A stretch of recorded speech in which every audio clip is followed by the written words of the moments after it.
Welcome back to my channel, everyone.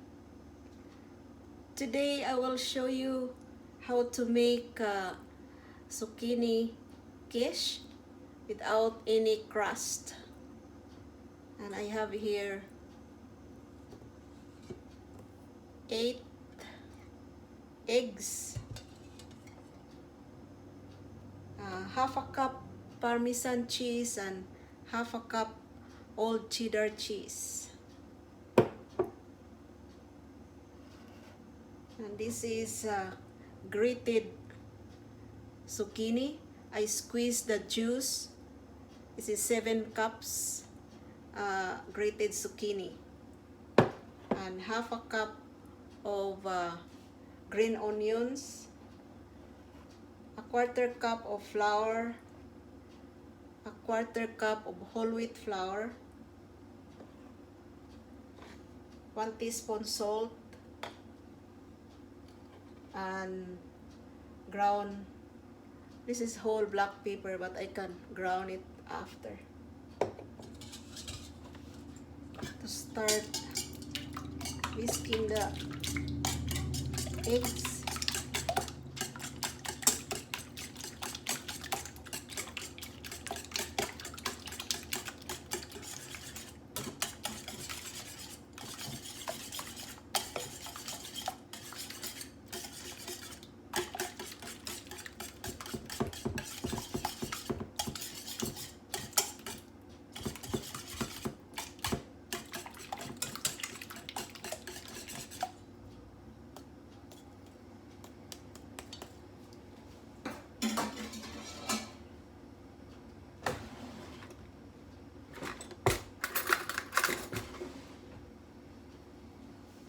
and then the zucchini.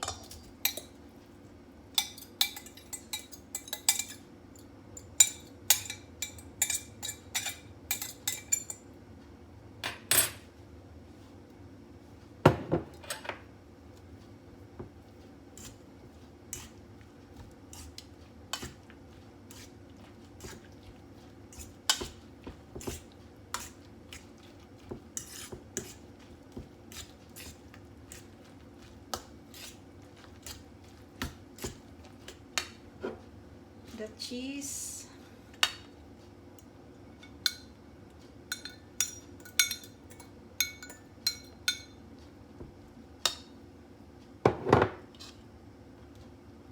onions, flour,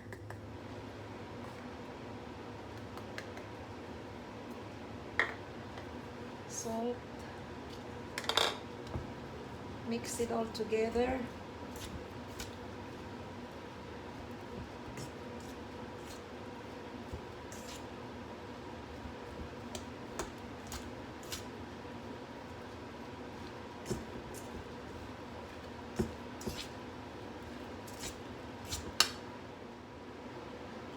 And some pepper to taste.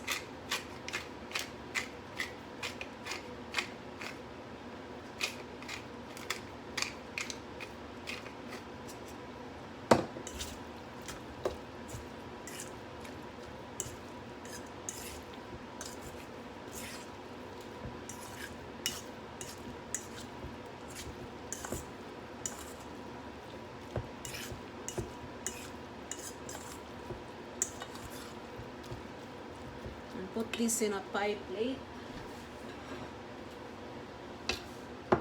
I put this in 2 pie plates being buttered.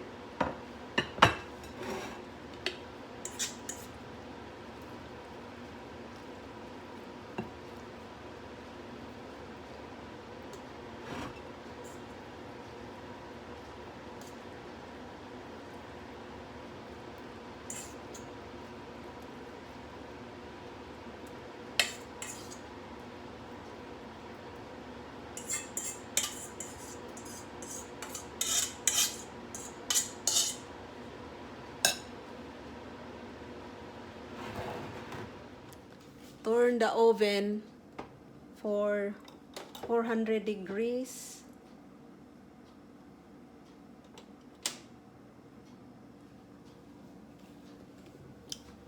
Yeah, bake this in 400 degrees oven for 45 minutes.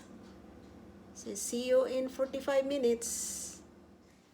My quiche is ready. It's looking good. Look.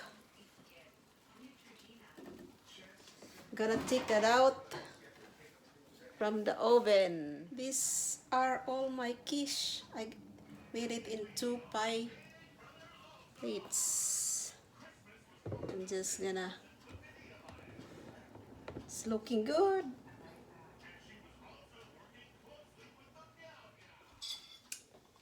Just gonna taste my zucchini quiche.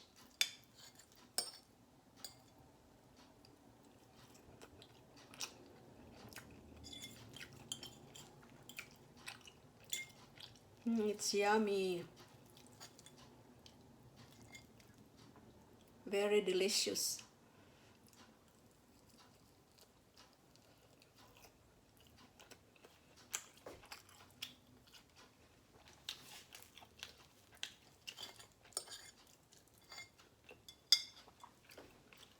You guys, thank you for watching my video. Please don't forget to subscribe and share and comments. Bye-bye.